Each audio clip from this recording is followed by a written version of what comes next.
ایک مرتبہ حضرت عیسیٰ علیہ السلام ایک پہاڑ کے قریب سے گزرے جس میں سے نور نکل رہا تھا۔ آپ نے رب سے دعا کی کہ یا اللہ، اس پہاڑ کو مجھ سے بات کرنے کی اجازت عطا فرما۔ آپ کے دعا کرتے ہی پہاڑ نے آپ سے پوچھا، آپ مجھ سے کیا چاہتے ہیں؟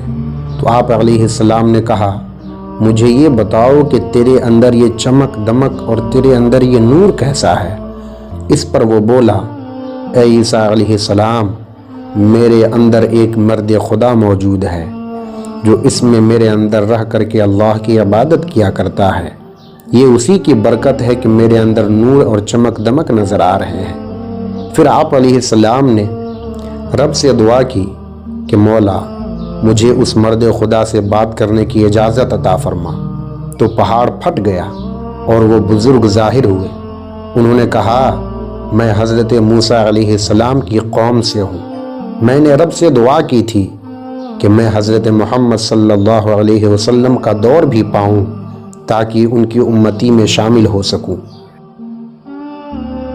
تو میں اب تک 600 سال سے اس پہاڑ کے اندر اللہ کی عبادت کر رہا ہوں۔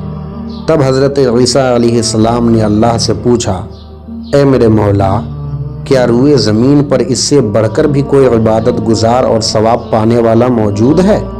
تو اللہ تعالیٰ نے ارشاد فرمایا، اے عیسیٰ، امت محمدیہ کا جو بھی شخص ماہ رجب کا ایک روزہ رکھ لے گا تو وہ میرے نزدیک اس سے کہیں زیادہ بڑھ کر عظیم مرتبہ والا ہوگا، اس سے کہیں بڑھ کر بزرگ و برتر ہوگا۔